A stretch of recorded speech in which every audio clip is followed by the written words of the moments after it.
बहुत पुराने जमाने की बात है।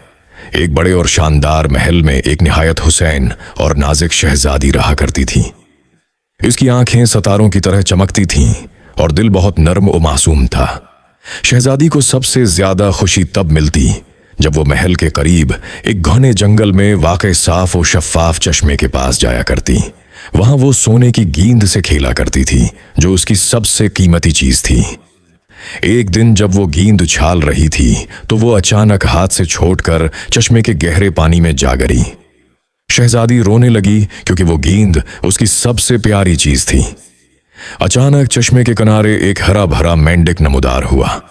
मेंढक ने ठंडी सांस भरी और कहा, ऐ शहजादी, अगर मैं तुम्हारी सोने की गेंद वापस ले आऊं तो क्या तुम मुझसे वादा करोगी कि मेरा दोस्त बनोगी, मुझे अपने साथ खुलाओगी और मुझे महल में रहने दोगी? शहजादी ने फौरन हां कर दी क्योंकि वो सिर्फ अपनी गेंद वापस चाहती थी। मेंढक ने पानी में गोता लगाया और लम्हों में गेंद ले आया। शहजादी खुशी से गेंद पकड़कर तेजी से महल की तरफ दौड़ गई और मेंढक को वहीं छोड़ दिया। रात को जब वो खाने की मेज पर बैठी थी तो दरवाजे पर दस्तक हुई। हैरत से खादिम ने दरवाजा खोला तो देखा कि वही मेंढक खड़ा है। इसने बुलंद आवाज में कहा, शहजादी, तुमने वादा किया था कि मेरा साथ दोगी, क्या तुम अपने वादे से मुकर रही हो?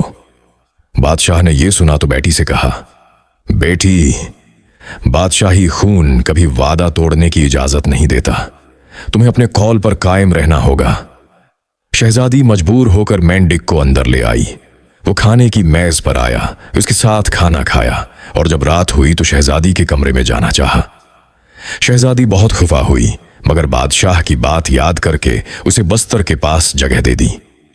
अचानक जब मेंढक तकिए पर बैठा तो एक कर्णे नूर इसके गर्द लपटी और वो एक हुसैन शहजादे में बदल गया। वो दरअसल एक जादू के जेर असर शहजादा था जिसे एक जालिम चुड़ैल ने मेंढक बना दिया था। उसने शहजादी से कहा, अरे नेक दिल शहजादी, तुम्हारे वादे की सच्चाई और तुम्हारे सब्र ने मुझे उस जादू से आजाद कर दिया। यह कहकर शहजादा और शहजादी दोनों एक दूसरे के दोस्त और फिर साथी बन गए। जल्द ही उनकी शादी धूमधाम से हुई और दोनों ने हमेशा सच्चाई और वादा निभाने की मिसाल कायम की।